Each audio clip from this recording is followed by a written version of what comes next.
The following podcast will contain spoilers, tangents, hot takes, and excessive foul language. Viewer discretion is advised. Enjoy the show.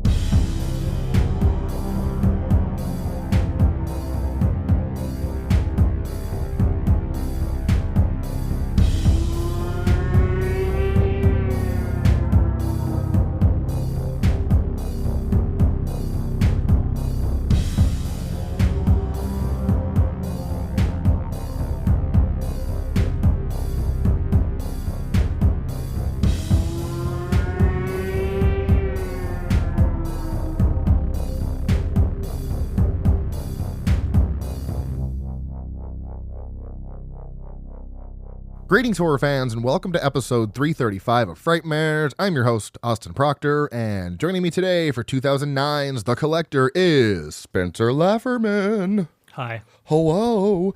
Fun fact about this episode, we actually recorded a Collector episode like 2 years ago? 2 years ago? Something like that. Yeah, and much like what happened to the Paranormal Activity episode with Derek, it got corrupted. Something happened. It was either corrupted or it got lost or something, so we didn't ever put it out. And I was like, well, we got to do it now. Of course. Got to do it now.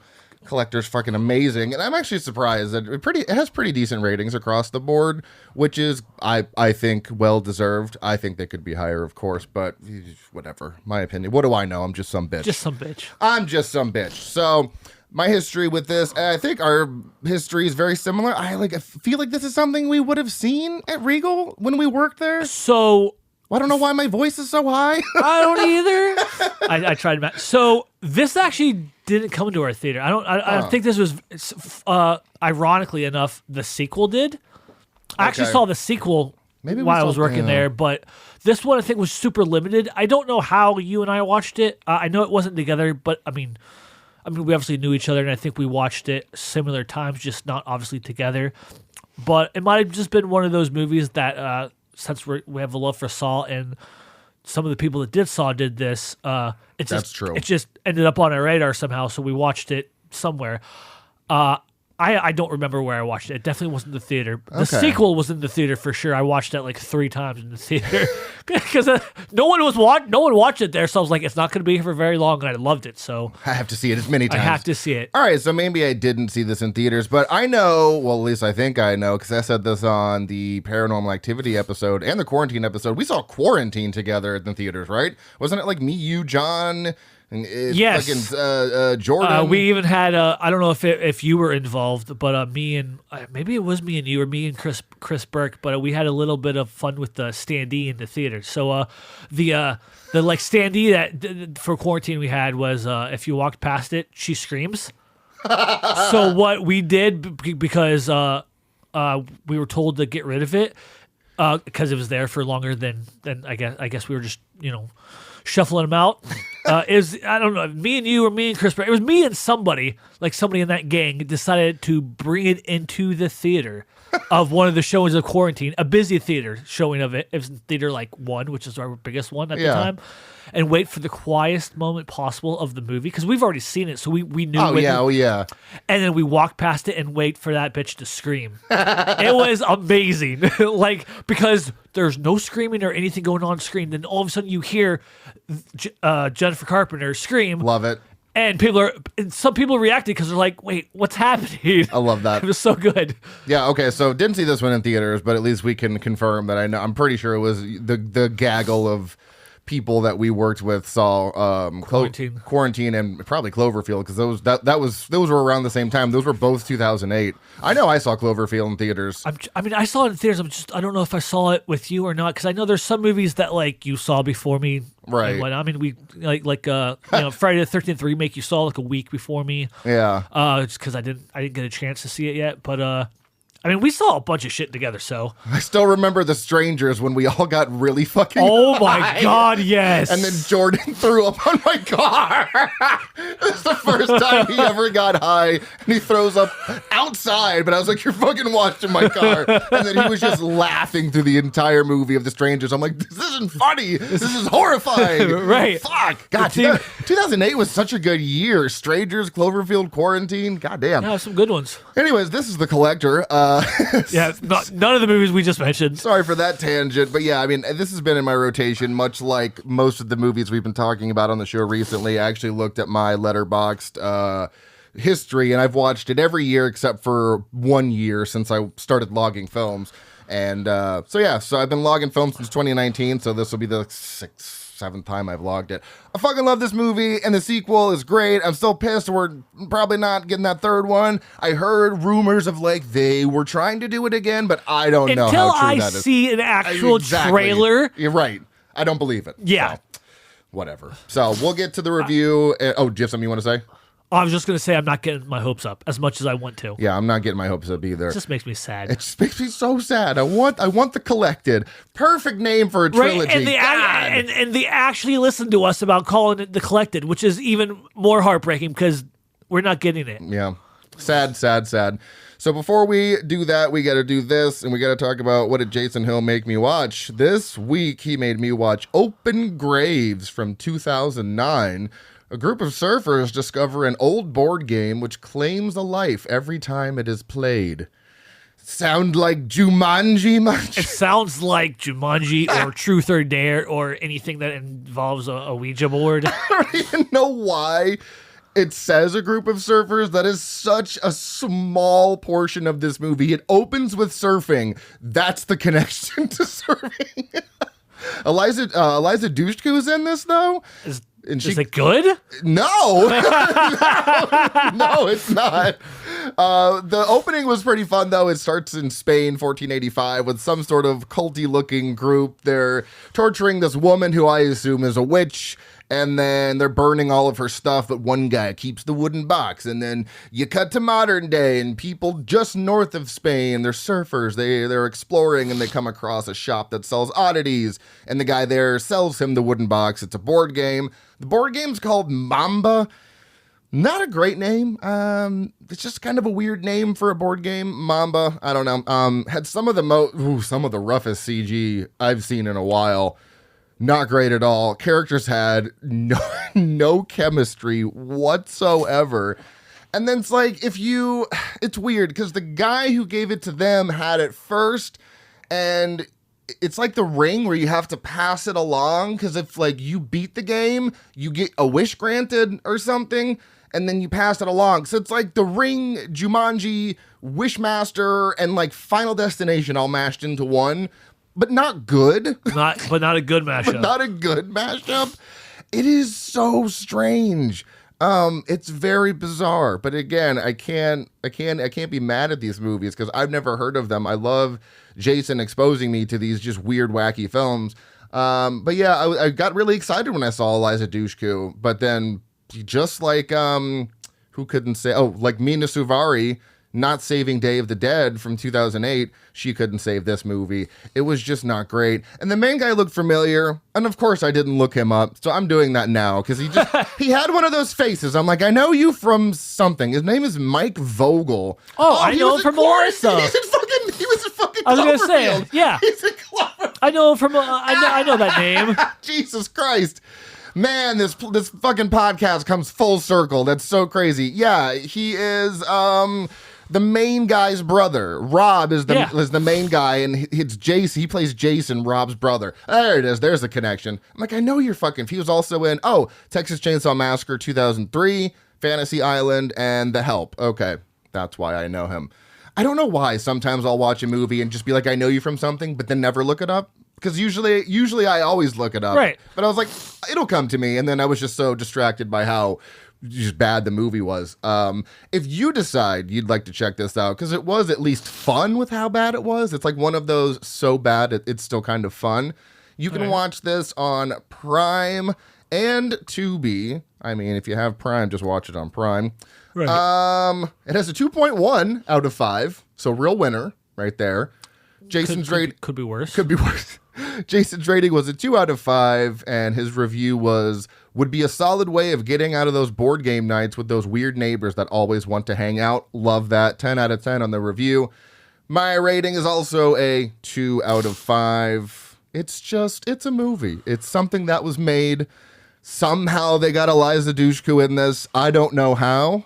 I mean, she's never really been like an A-list actress, so I can't imagine her, No. her being her expensive to get in a movie.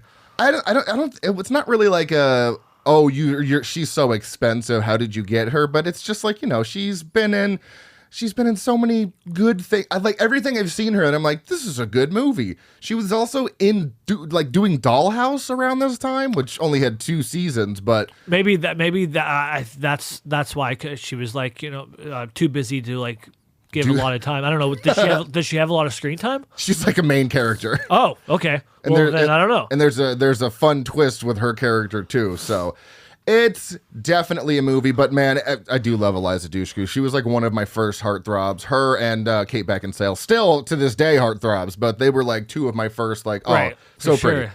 So pretty. So especially her in Dollhouse, Eliza Dushku. Oh yeah, and her and Bring It On with whatever's going on with her hair in that movie. It's magical, and I love it. Yes. Oh, the 2000s. So once again, that is Open Graves from 2009. Jason says, check it out. You'll probably hate it. We're on a run of movies you'll probably hate from Jason, because usually I love all of them. And this is, like I said, it was fun, but whew, man, also very bad at the same time. Check it out if you want. So let's move on to highest grossing movies and Oscar winners for 2009. Highest grossing movie, not even of the year, just fucking ever, goes to Avatar for $2.9 billion. Fuck me, dude. That is crazy. Highest grossing horror movie of the year goes to Paranormal Activity, and that's because, yes, while it was made in 2007, it did not release until 2009. This is the 82nd Academy Awards presented on Sunday, March 7th, 2010. Honoring movies released in 2009. Best Actor goes to Jeff Bridges for Crazy Heart. Actor in a supporting role, Christopher Waltz in Glorious Bastards, which it's crazy because he doesn't even have that much screen time in that movie. That's his first like big role. Yeah, so good for him. Sandra Bullock is Best Actress goes to Sandra Bullock for The Blind Side. Actress in a supporting role goes to Monique for Precious, based on the novel Push by Sapphire. It's a very long name. Cinematography to Mauro Fior for Avatar. Director, Catherine Bigelow, The Hurt Locker. Musical score, Michael Giacchino for Up. Well-deserved.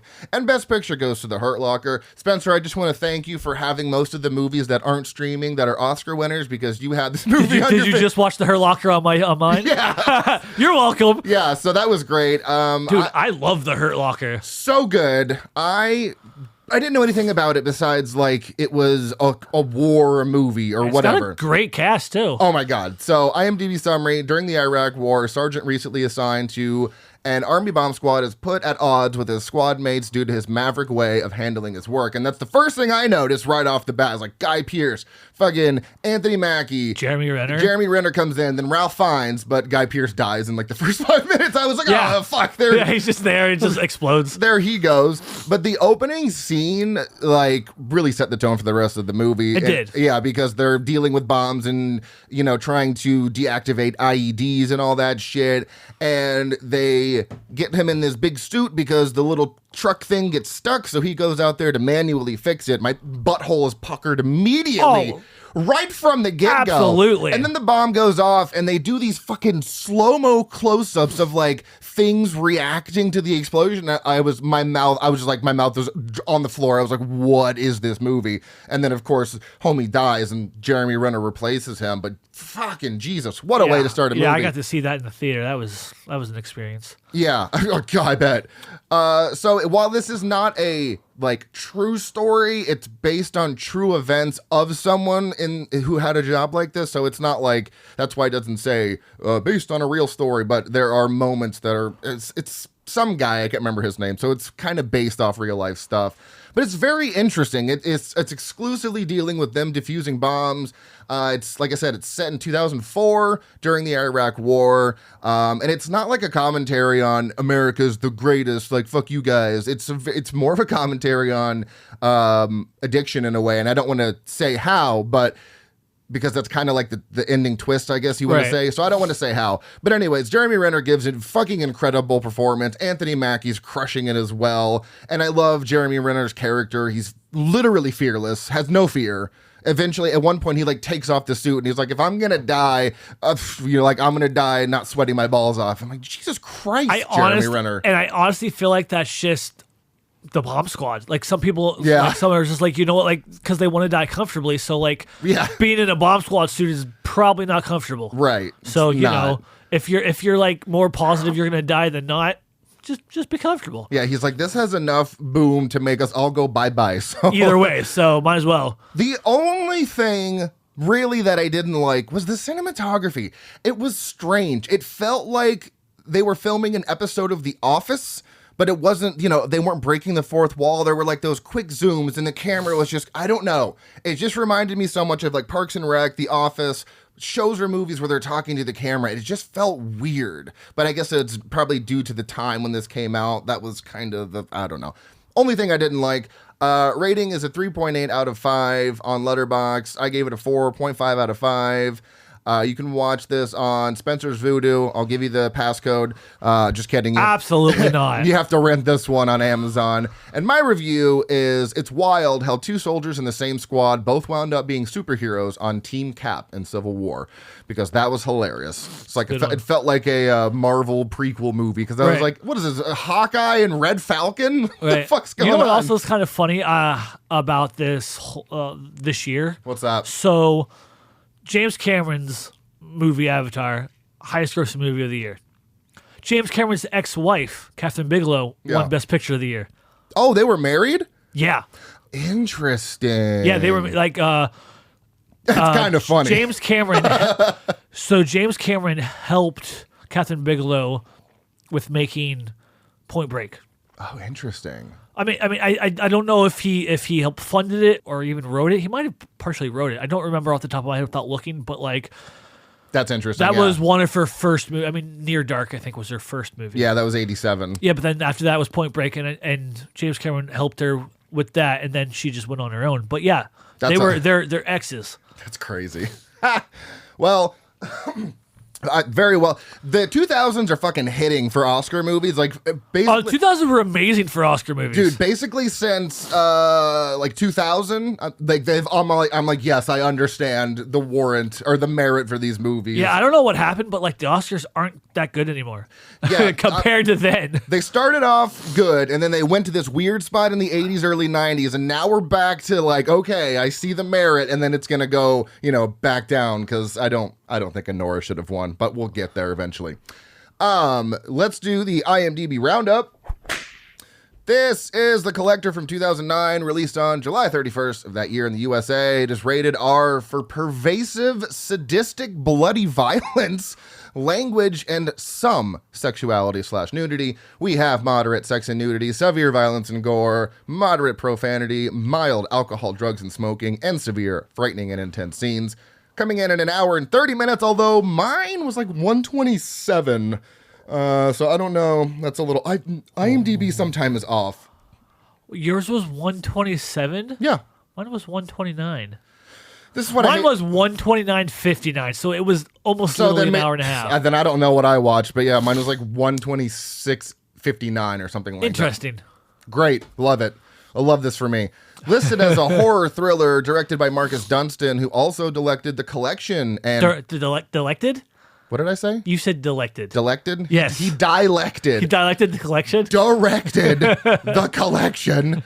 And Pilgrim, which was a Hulu Into the Dark movie. Then we have Patrick Melton, who wrote this. He also wrote Saw 4 through 7, Feast 1 through 3, The Collection, and Scary Stories to Tell in the Dark. And then Marcus Dunstan wrote this as well. He wrote everything that Patrick Melton has done. So you've got Saw alumni writing this movie. No wonder it's in kind of the same vein. Not the same movie, though. We'll get there. I don't want to hear it. A lot of people are like, it's just Saw. No, it's not. It's actually not. It's not, okay? Gonna get very defensive. Composed by Jerome Dillon, who also composed Vacancy 2, the first cut. That's a dumb name. Cinematography by Brandon Cox, who also did the cinematography for Mockingbird and Werewolves, the movie that just came out recently with Frank Grillo. Edited by Alex Luna. It's edited by 3 people. Christ. Alex Luna also edited 5 episodes of Carnival Row. James Mastracco, who also edited Feast and Pulse, the American remake, I believe. Howard E. Smith, who also edited Near Dark, The Abyss, and Snakes on a Plane. Love that. Fucking great. Starring Juan Fernandez as the Collector, who was also in A Man Apart as Mateo Santos. He does not play the Collector in the next one, though. Very weird. Josh Stewart as Arkin, who was also in Insidious: The Last Key as Gerald Rayner. Michael Riley Burke as Michael Chase, who was also in Ted Bundy as Ted Bundy. We've got Andrea Roth as Victoria Chase, who was also in 93 episodes of Rescue Me as Janet Gavin. Carly Scott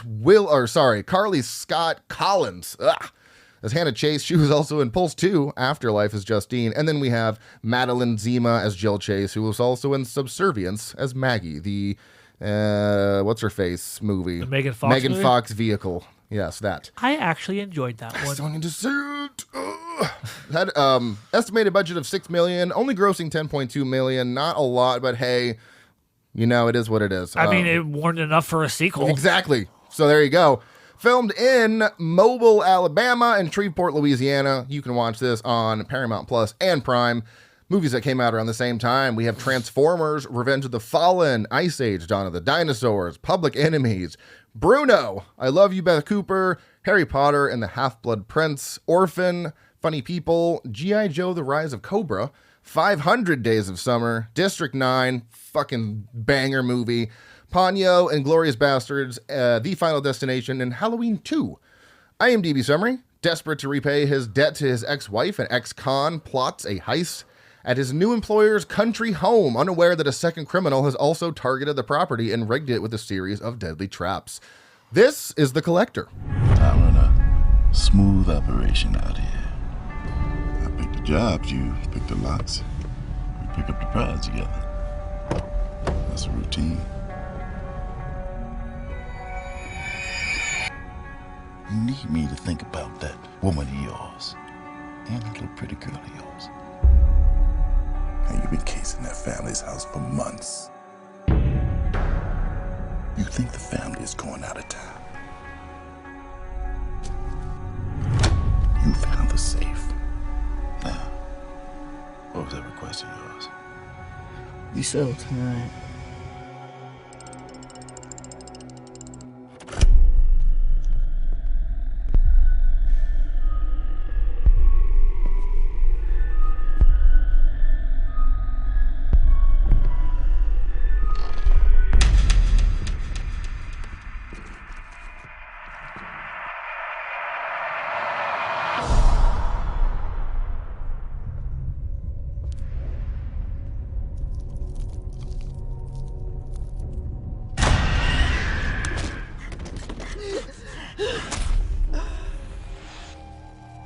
My family's in here.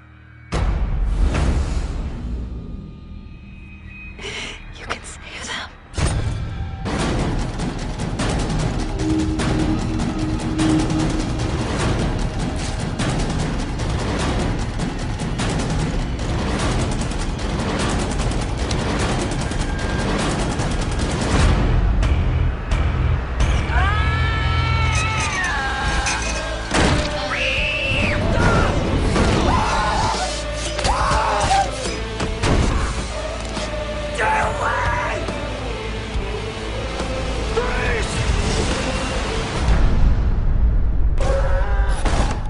So, Spencer, overall thoughts on The Collector? I loved it. That's it. Overall thoughts, done. Next. We got time to go. Let's go. No, I mean, obviously a big fan of Saw. Like, I was already intrigued. Yes, it's not a Saw movie, but it's got Saw elements. Sure. It's got the people that worked on Saw. It's got people that worked on, Saw, Feast, movies that are actually pretty good. Yeah. Decent. At least Feast 1 and 2. I've not seen 3, so I can't speak on that. I haven't seen three either, but I have seen 1 and 2. Yeah, so I can speak on the first 2. Yeah. Right. But also, the premise is very intriguing. Like, What luck do you have to have that you're going into like rob a place, so somebody's already there, and somebody that's a little bit more sadistic than you? Like, what are the odds that that's happening? So I'm like, what kind of fuckery is about to happen? What like, tomfuckery is going on? What is going on here? Like, what is so good about this place that's being robbed by two different people at the same time? like what is happening? Yeah. So it was intriguing. Like I said, I really liked it. The score, the eerie score, was fucking phenomenal. Good score, yeah. The kills were great. I mean, they didn't even discriminate against both animals, cat or dog. Both of them died. They said "fuck you" to They both. said "fuck both animals." Yeah, I mean, I 100% agree with all that. My overall thoughts are simple. I think it's an incredibly original movie. Plot-wise. Plot-wise, yes. That does derive some things from other movies, mainly Saw, but I don't think it's close enough to be considered like, oh, this is just Saw, but with a different guy. Right, because it's Saw without morals. Exactly. Essentially. Exactly. That's exactly what it is. But yeah, this movie is, I don't hear as many people talking about it. I don't know. It's I'm pretty sure it's like I said, if it went to the theaters, I didn't know about it. So I feel like it's just a slept on, underrated gem. Yeah, because it's yes, if you're into horror movies like we are, of course you've digged through all of the heard it. Yeah, but like to like the masses, no. To the average horror fan, they might not have heard of it or have heard of it but just haven't checked it out. It's also in this weird place of torture porn where a lot of people don't like that shit. Hostel, Saw, people just they're not into it. I guess that just makes me a sadistic fuck. I don't know why. I mean, I guess I'm with you. I don't know why I like it so much. I don't.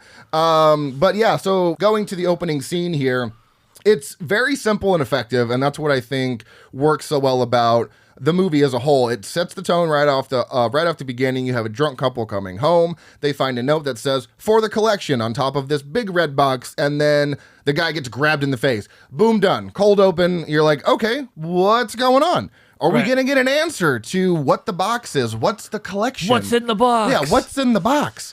And then the subsequent title sequence that follows is fucking amazing. It's pretty good. I don't even know how to describe the music, but it's like this industrial electronic music. I know it's not, but it reminds me of the opening of 7 with the 9 Inch Nails opening. Yeah. So yeah. It's not, but it very much gives me that vibe, like hardcore. I don't know if that's what they're going for, but it works for this movie on all the levels. Yeah. It's very 9 Inch Nails. It's kicking the editing. How it's edited together is very much like American Horror Story with like quick cuts and like there's tarantulas crawling. Like you get that opening and then you get the title sequence. By the end of the title sequence, even now I'm like, yeah. I'm like, all hyped. I'm like, this is great. So going into what worked, first and foremost for me, they shot this on 16 millimeter, and I love that it gives it that kind of gritty B movie feel, but it feels like it has like A movie production. I mean, you know what I mean? 10 million? I mean, for 6 million. 6 million, yeah. Oh, it made 10 million. Yeah. I mean, for 6 million, I mean, okay, so it's the people that did Saw. They know how to make it work. They know how to make movie for low about it. I think the highest budget for one of the Saw movies was Saw 3D, which was Saw 7 because of some 3D. Yeah. But like Saw 1 through I think 6 were between 1 and 5 million. So like they know how to make a good production looking movie on a budget. I was gonna say 20 million. That's how much Saw was. Yeah, that's the most expensive one, at least in the original 7. I don't know how much like the new ones cost, like Saw X. Saw X probably cost close to 15, 20 mil just because of the returning people. Yeah, that's true. Returning people, and they had a lot of 13 million for Saw X. Not bad. Okay. Wow. Yeah, that's not bad. So yeah, they know how to make effective movies on a great budget, but man, I love. And that's what I love about the collection is they shot on 32, and so it looks a little bit crisper and cleaner, but still you have that film grain. And 35? 35, there we go. I just doubled 16, 35. I don't think that's how that works. I was going to say 38, and I was like, that's not right. 32? 35, sorry. And I love that.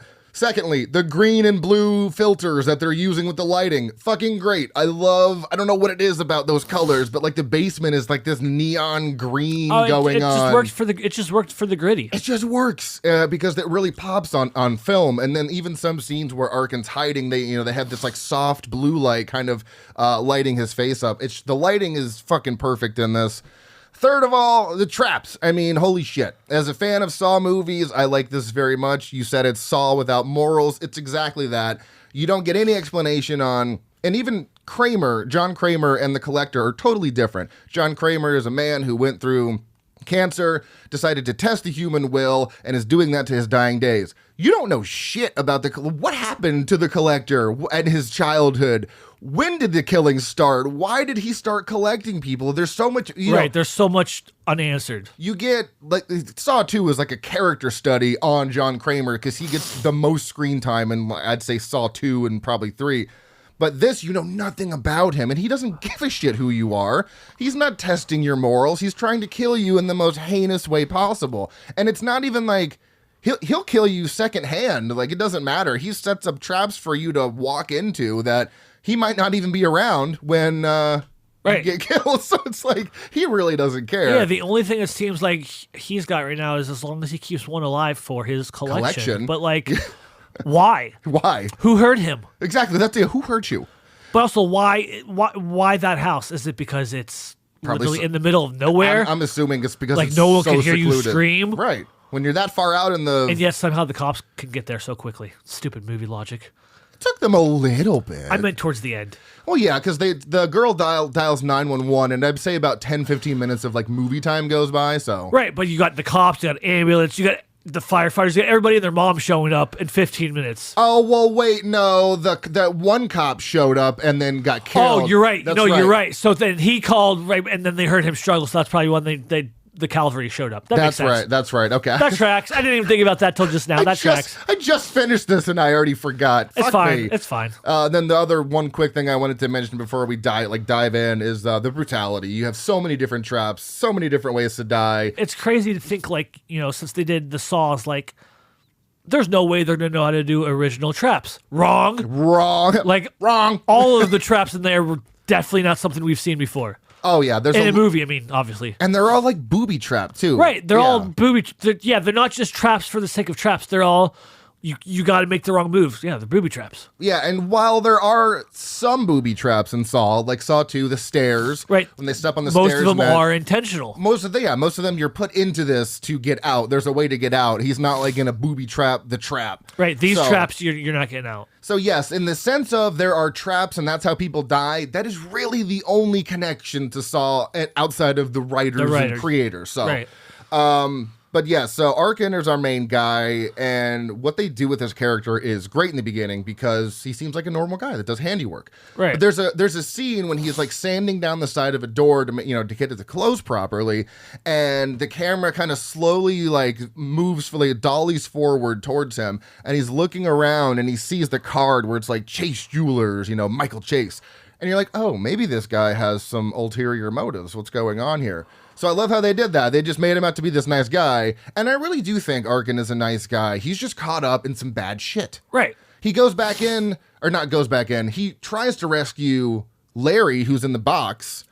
And when he sees his feet are nailed to chains that are attached to the box, he's like, dude, I can't help you. I gotta go. I got nothing to do. And then he sees Hannah and then goes back into the house to rescue her. So I think he's a good guy. If he didn't have a daughter, though, I was gonna say I don't think the whole Hannah connection would have been anything if he didn't have a daughter. Right. So I think he really is a good guy. But his ex-wife is up for these loan sharks and she owes them money. So the whole plan was to go rob this place, take this big jewel he's got, sell it, and split it with this guy 50-50. Although his boss or manager was like, it's 40% and that's what you're gonna get, because Arkin goes in there like, we got to do this tonight, and he's like, no, we got a system here, you don't fuck with the system. He's like, well, I'm the only guy that can do this, so I'll go find somebody else, or we can do this tonight.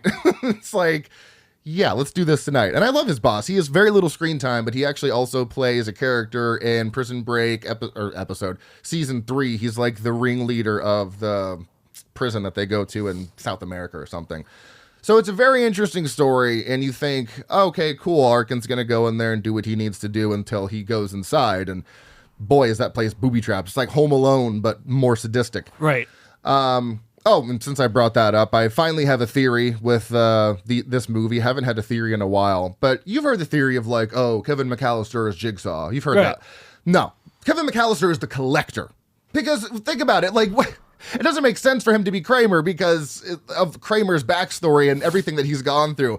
My theory is, my headcanon, if you want to call it that, is that the collector is Kevin McAllister. He got a taste for blood when he was younger, realized how much he liked it. And started doing that. Yeah, but the Kevin McAllister is Jigsaw. It never really made sense to me. But so that's my stupid little headcanon theory. Let's talk about So yeah, going to your point earlier that you said, what are the odds that you go to break into some place and then find out it's completely booby trapped? Your initial reactions to finding this out, go. If you were in Arkin's position. Like I'd be like, well, first of all, I'd be like, am I in the right house? Like, what the fuck? Hello? Yeah, like, what's going on? Like, I definitely didn't leave the house like this. Yeah, I don't remember like, I was here today, and it wasn't like this, maybe 12 hours later? Like, what is happening? Yeah, I would, and it's funny, too, because of how they show him enter the house. He picks the lock. I don't remember what door it was. The problem that I have, though, is that, like, I don't know the house enough to know where he's at, because he goes upstairs no problem and goes to open to get the jewel, and then there's that one fucking stair that creaks. Right, there's always that one step. There's always that one step, and he's like, oh shit, there's someone in here, and you think maybe it's one of the family members, and then you see, oh no, it's a guy in a mask. But yeah, so I don't know. The only thing that really is weird is how did he set all this stuff up so quickly? And I don't know the house enough to know what's going on and where he's at. I don't think it was as quick as we might think, because he was there during the day. Yeah, that's true. Like he was one of the workers. You briefly see him and Arkin have a interaction during the day. Wait, the collector was there? Yeah, he's the exterminator. Well, he took that guy's. Oh shit. No, he was so in the beginning of the movie when he was walking and talked to the guys about the wasp nest. Yeah, the dude that acknowledged his existence with the mask on is the actor playing the collector. Oh shit! That's the collector. How did I never know that? Whoa! Also, at the very end of the movie, when he swipes the van and then it goes to credits, he rips off the magnet. That's his van. Yeah, that's the pest control van. How the fuck have I never known that? Which is the only reason why which is also why in between the movie there's a scene where the collector dude is being lovey-dovey to a spider. Yeah. To signify to the audience that he has a love for that, aka an exterminator. Oh my god! Holy shit! I thought, because he rips off the exterminator thing at the end, and I just thought he stole the exterminator's van. Nope, he is. What? That be him. That be him. Mind blown. Okay. Yeah, boy. So, wow. So he was casing the house already just with Arkin, which is what makes it so much more interesting, because you don't realize that. Clearly, you've seen it 7-8 times. You didn't just found that out. I mean, 7-8 times since I've had Letterboxd. I mean, I've watched this, so many times before that. Wow, interesting. Because that was always kind of like my biggest problem. And I know I'm kind of skipping ahead in the format here, but I was like, how did this bro get shit set up so quickly? He was there the whole time, waited till the family left, and then started. So he started during the day when everyone was gone. Interesting. That's such a minute detail that clearly you have to really pick up on, because I never picked up on that, and I've watched this movie countless times. Which is why they also specifically had that guy with blocking his face. No, that makes perfect sense. Yeah, because they do have that moment where at the end when he's like saving the little spider or whatever. Yep. Yeah. So interesting. Yeah, I just like to see with my own eyes. There it is. He's pulling up in the exterminator truck. You don't see his face. Did you pull up my Vudu to watch it? Oh no, it's on Prime. I have no idea like the scene you're talking about, and it's just blowing my mind. But yeah, right there, you see it though, right? That I've never noticed that before. Yeah, he hops out of the exterminator truck. Wow. I mean, it's really small details like that. Wow, even I didn't pick up on. Oh yeah, wow, interesting shit. Okay, well, fuck me, damn, that's amazing. I love figuring stuff out about a movie I've watched for over a decade. That's amazing. But yeah, so going back to kind of the plot here, I think it's brilliant. Right. The guy is a handyman, cases the joint as a handyman, goes back to rob them later. That's like just it's like a heist movie. Like this movie is like a heist movie wrapped in a horror movie. You know what I mean? Right. At the core of the story, it's a heist movie. Right, because he's there to rob them. Yeah. So But then it becomes a house of horror. Then it literally becomes a haunted house full of booby traps. And the first not even the first interaction, but the first time you see the Collector on screen is really cool because there's this, I love the shot that they do for this. Arkin hears someone on the stairs, so he goes to run into a room, and the camera's behind him, and it follows him up to the door, and then it's on a jig that goes up, and then does that aerial shot where they're standing between a door between them. Oh my god, so good. This shot is so good. I love that. So at that moment you're like, okay, there's someone else in here doing something nefarious, and then when Arkin goes to escape, he cannot escape. I mean, the windows are boarded up with razor blades somehow jammed in there when he gets his hand cut really early in the movie, right? And he has to wrap his hand pretty early. So now it's a battle of, okay, I have to get out of here and not be killed by this guy. Right, yeah, now it goes from a robbery to a survival mission. Yeah, so it's like heist movie to survival to Saw-esque style traps. And then you find out, oh shit, the owner's here. Michael Chase, he's here because he pops out of the basement like smoking or something. The door flies open and there's all this smoke and he falls to the floor and he locks eyes with Arkin. He's like, why are you doing this? He's like, no. Right, like no one ever left. It's not me. So yeah, no one ever left because they were, it's said that they were going on vacation. Right, and earlier when I said everybody left, I meant like the workers, not the family. Oh, yeah. He waited, the Collector waited till all of the workers left so he could just do what he does. So, yeah, if he was already there, then he probably, once everyone was gone, he just went to town. He just went to town, exactly. So, you are under the assumption that everyone has left for vacation until you see Michael. Then once you see Michael, you're like, okay, there's 3 other people, his wife and his 2 daughters. Right. Where the fuck are they? That question gets answered pretty quick with the wife because she's in the basement tied up and she's got duct tape over her mouth. And then I'll get to Lisa later, but Hannah is just somewhere. Yeah, hiding. She's just hiding somewhere. Which clearly signifies that there was some type of struggle between the Collector and one of the adults. At one point, because she saw this was happening, got scared, and hid. She had to have heard the commotion. Right. Something was amiss around the house. So. Right. And we're not even sure if the Collector knows. Well, I'm sure the Collector knows that she's there, but maybe doesn't know if she's still in the house or not at the moment. Yeah, because that's the other thing. You don't know if the Collector knows about her and is looking for her. I feel like he knows about her just because he works there and probably sees them going back. If he was already there, then he probably saw everyone. Yes, but he doesn't know who's in the house and who's gone at the moment. Probably, right? That's true. Because on all honesty, if you're an adult, you're not going after a kid. You're going after the adults, and the kids can odds are she's a little girl. She's going to get scared like she did. So right. So that's not your first option, or your first thing is get the strongest person there, Dad. Yeah, Dad. Exactly. And it's like, then you think about that and you're like, maybe the Collector does have some morals to him. Like maybe he doesn't, kill kids. I can only assume that he wouldn't kill a kid. So then so much happens in this fucking movie because Michael is not only there, but being tortured because dude looks rough. Yes. He does not look okay. And then something's going on with his wife as well because she's tied up and doesn't look great either. So not only is he going into these houses to kill people, he's playing with his food at the same time. He's very sadistic in this movie. Yes, sir. He is incredibly, like I said, I'm going to keep hearkening back to this. Who hurt you when you were younger? Right. But one of the great parts about this movie, one of the key scenes is when Arkin comes across that red box. And we're like, oh, hey, we saw this at the beginning of the movie. I remember this. Are we going to get an answer to what's going on? And who pops out? The guy from the beginning.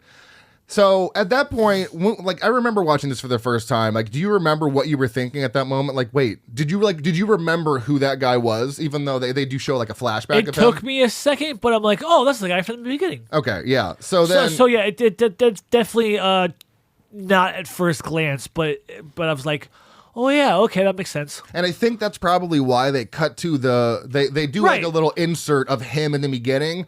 But even still, it's like sometimes people might not pick up on that. You're like, wait, because his scene was so short. It's like, right, and they cut it as soon as they just like grabbed him. Yeah, as soon as he gets grabbed in the face, he gets cut.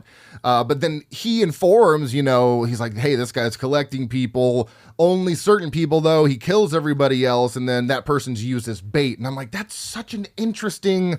Because when they get to the box in the beginning of the movie, Larry and his wife, the box jolts around. Yeah, something's clearly in there. Yeah, so that's like the bait to get them to not be paying attention to what's going on around them. I'll tell you what, though, if I saw a red box in my house, even if I hadn't seen this movie, bye. I'm leaving. I am not approaching that red box. Even if there was a note on it? Nope. Bye. Seen two. See, you'd be the bitch that got caught. See, I'm definitely the term white people shit. I'm the one that hears a noise and be like, yo, what's up? Hey, what's going on? Would I eventually... bored. Right, I'm bored. I got nothing better to do. What's going on in my basement that I have in Florida because there are basements in Florida? What? Yeah, I'm definitely the definition of white people shit. 100%. All right, 18 people got murdered in this house. I've sold. I'm buying it. It's done. That's me. So, in this economy, absolutely.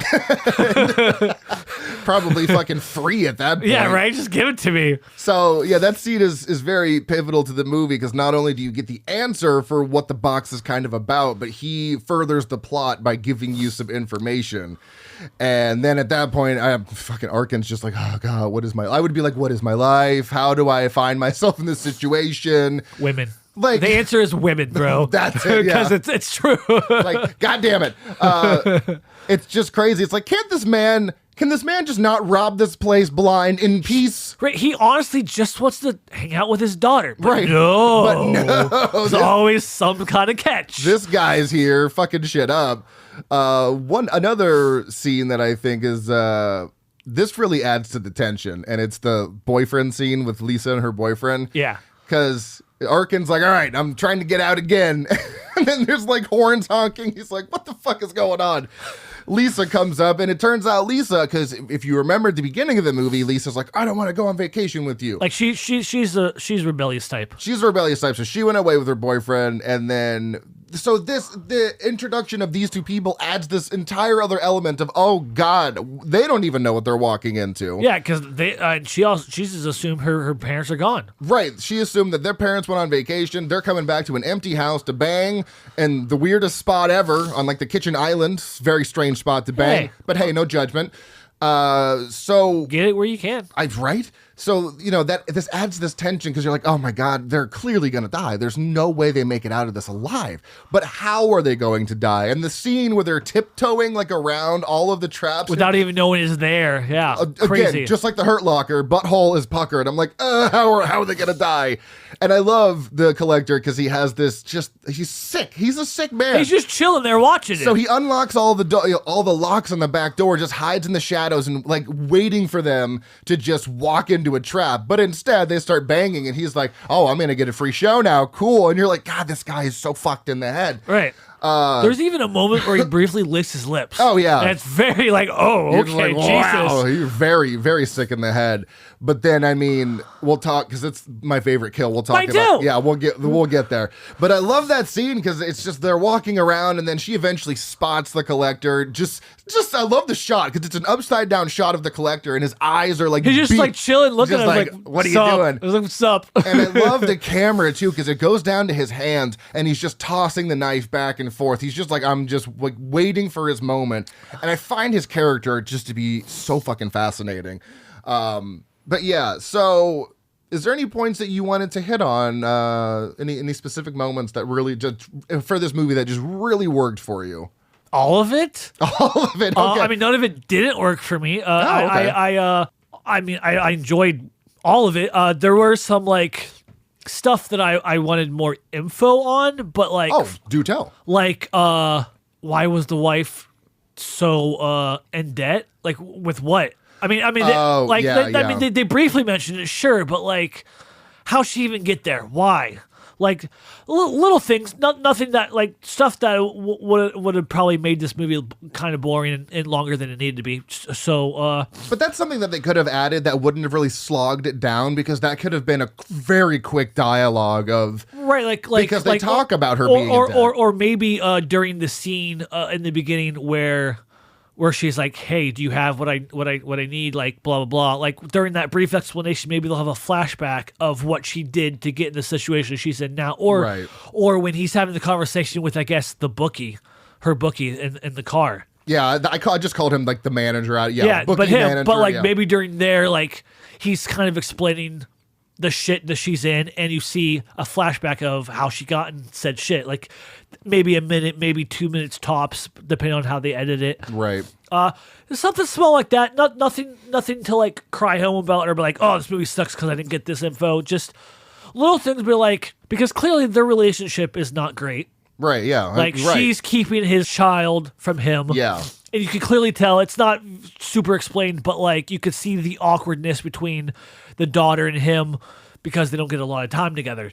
Yeah. And when he gives the daughter the bear, she's like, oh, thanks, but like reluctant in a way, but like, I don't really like this anymore, but I don't see you enough, and I love you, Dad, so yay. But also you feel bad because you're like, he's trying. Yeah. Why is he trying? We don't know, but I would have liked to know a little bit of backstory with them. Yeah, that's fair. Because we also didn't even get that in The Collected.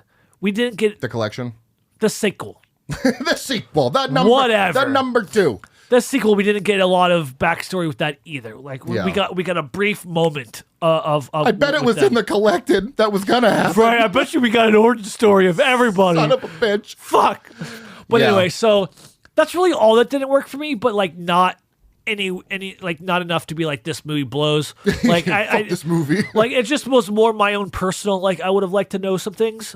But other than that, no, this movie was totally awesome. Yeah, I think it gives you enough to understand what's going on, but you're right, a little more development. It's an in between the line moment. Yeah, exactly. Okay, and that's fine. 2 more things that I really like, specifically, I guess, about the collector himself, is he just has no fear.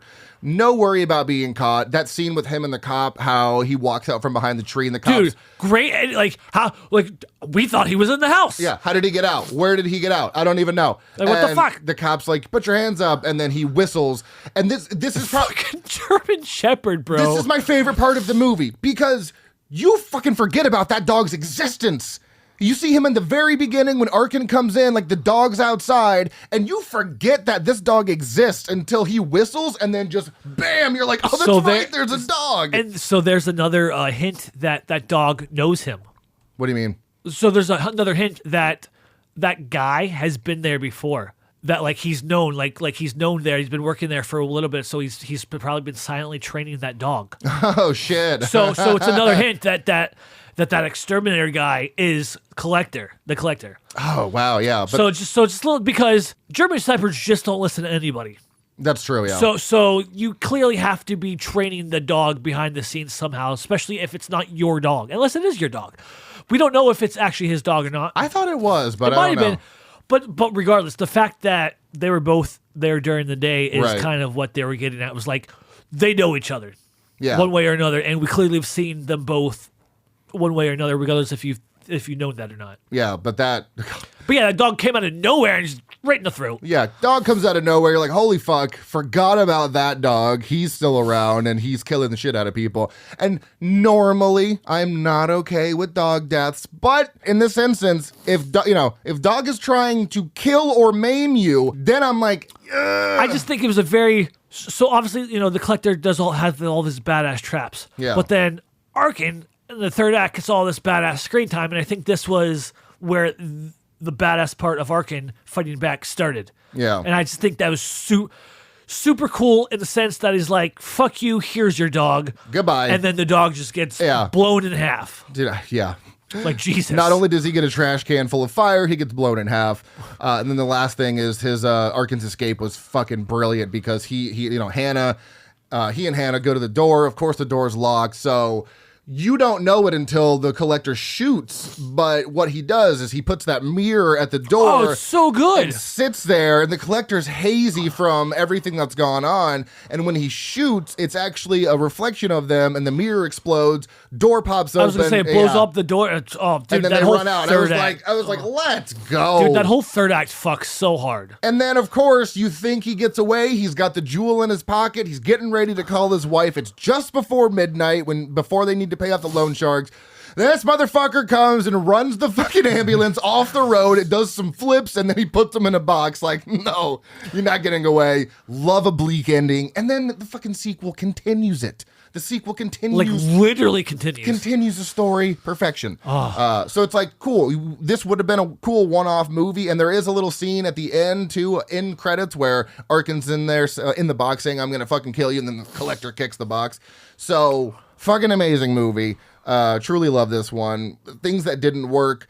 It's really just the one thing. I mean, we already talked about the timeline of the traps, but that has already been explained. But there's two questions. One, if Arkin is there, like, changing locks and stuff, why doesn't he just make a copy of the key? Why did he pick the lock? Why don't you just make a fucking copy of the key? He's there doing, like, door work, right? Doesn't he, like, replacing locks and shit? Well, if you see the first time when the collector's unlocking the doors for when the oldest comes home. Yeah, he puts all those deadbolts on there. Right. But, like, he picked the first lock. So I'm like, why don't you just make copies of the keys?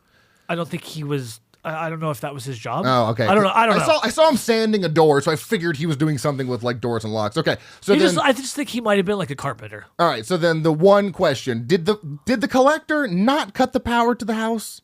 Didn't he cut the power? Right? We never saw it. Damn it! Because there's no power on, but then when they do that TV thing, when they the projector? No, the TV that they push into the water, the TV's on, and I'm like, isn't the power? Well, I mean, if you think about it, but so is the light on the fish tank. Yeah, the fish tank. The projector's still on. Yeah, okay. Maybe I think he just turned everything off and maybe set traps around whatever. Yeah, I don't think the power was ever cut. Maybe some of the power was cut. We don't see anything, or at least I don't remember anything. We never actually see him mess with any power boxes. I was like, because I had to think, and I was like, didn't he cut the power? Maybe not. Hot take for me is just regarding the two movies. Is I actually enjoy the sequel just slightly more.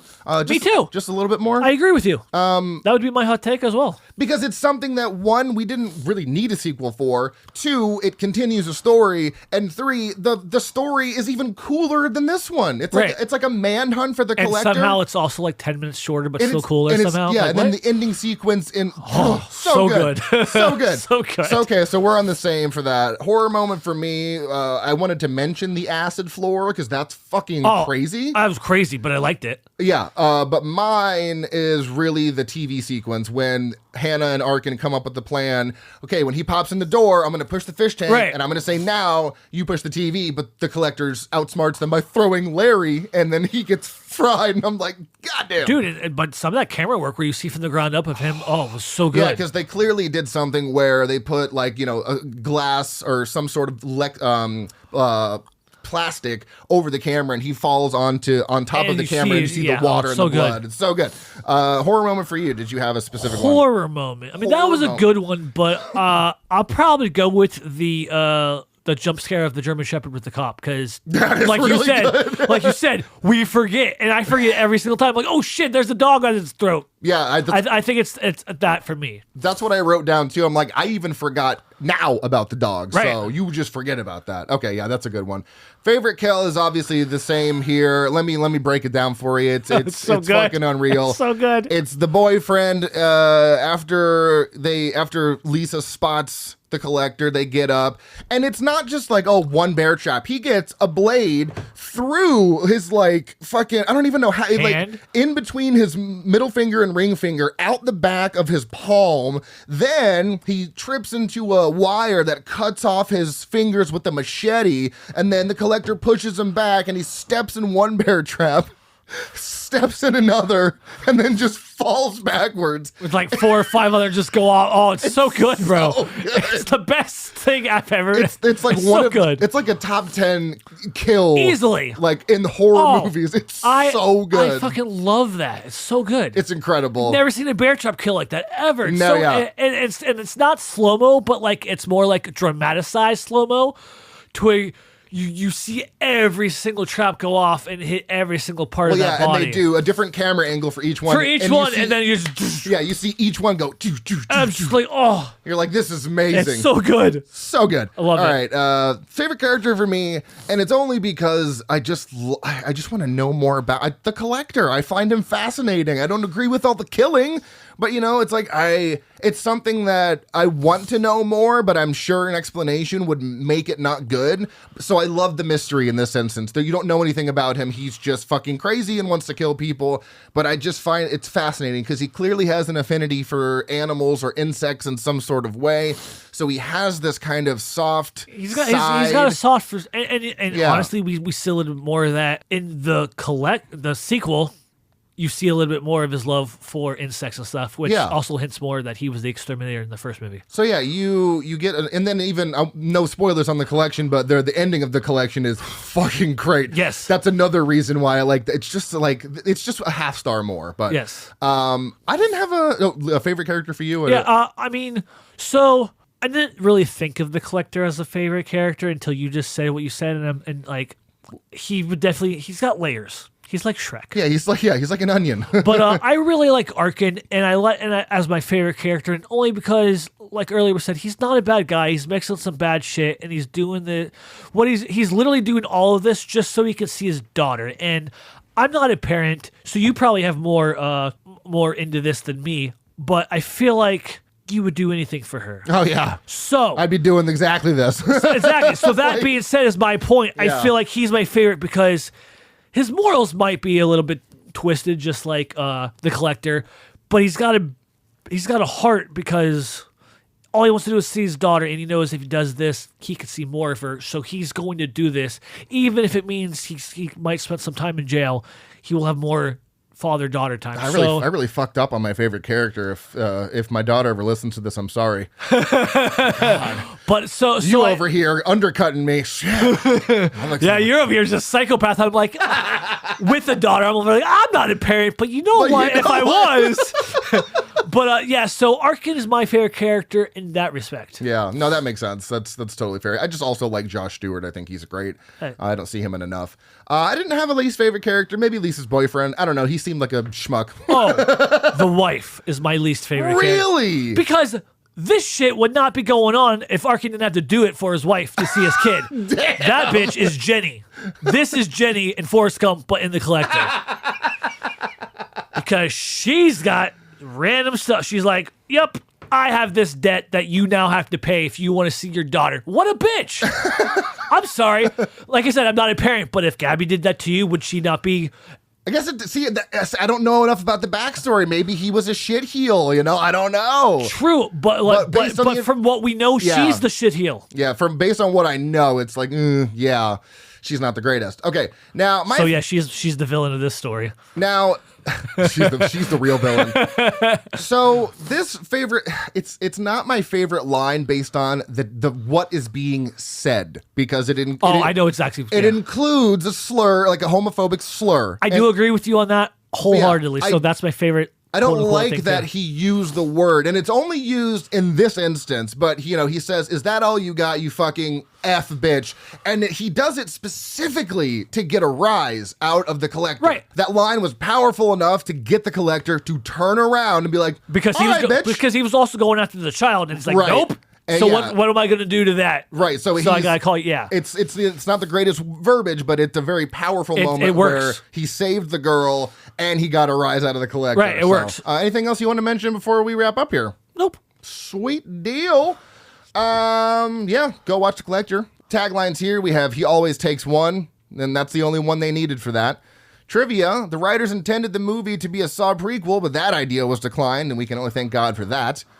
Originally set up and financed by Dimension Films, The Collector was dropped by the cash-strapped studio after they didn't have the funds to release the film. Lydell Entertainment snatched up the rights from Dimension and gave them a brief but successful theatrical run in 2009. That's probably why we didn't see it. Right. And there we go. And then it made some money, so that's why the sequel got a brief run. But the sequel didn't do nearly any money because it didn't either. No one saw it. One goof, because I love a petty goof. When Arkin is being picked up off the ground by the paramedics, it is raining in the foreground and the background. There is no rain landing on him or around him. Here's something funny about that. So the movie is 90 minutes, right? Yeah. This is at the hour and 9-minute mark. So this is 69 minutes into the movie, and it's already the ending. Yeah. Like, so there's still, like, 20 minutes of movie somehow. Yeah. I mean, they make it happen. But I just think that's funny how, like, the goof is at the end of the movie with 69 minutes. And I love the fact that this entire night has been basically raining and thundering and storming. Perfect night for a horror movie to happen. Rated 6.3 out of 10 on IMDb, solid, and a 3.0 out of 5 on Letterboxd, also solid. This is why I hate the tomato meter. 29% on the tomato meter, 48% audience score. Spencer, what did you give this movie? I gave it a 4, and I've always given it a 4. Same, always given it a 4, and the collection is a 4.5 for me. So, same. That is a Frightmare certified slap. Similar movies according to Letterboxd. Of course, we have Saw, Saw 2, You're Next, Captivity and the Strangers, and similar movies according to IMDb. The Collection, You're Next, Wrong Turn, Wolf Creek, and The Last House on the Left. You mean to tell me the sequel is very similar to the first movie? What? I was that's funny that they have to add the sequel. Be like, obviously. Also, can this movie be counted as a home invasion? Yeah.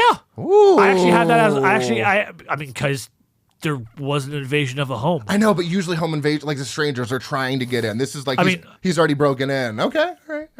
This is definitely. I love it. I think it becomes a home invasion because of the implication of now there are two people, one and some of people trying to get out. Okay, love it. I mean, that's my review is literally that home invasion. Well, it's not saying it's a home invasion, but the word home invasion is in there. Boom. All right. So yeah, I would highly consider this a home invasion. All right. Well, then let's do some funny reviews. I've got 4 or 5. I think I have 4. All right. Yep. I'll go first while you pull them up. I have 4 stars from Ellie with some bubbles.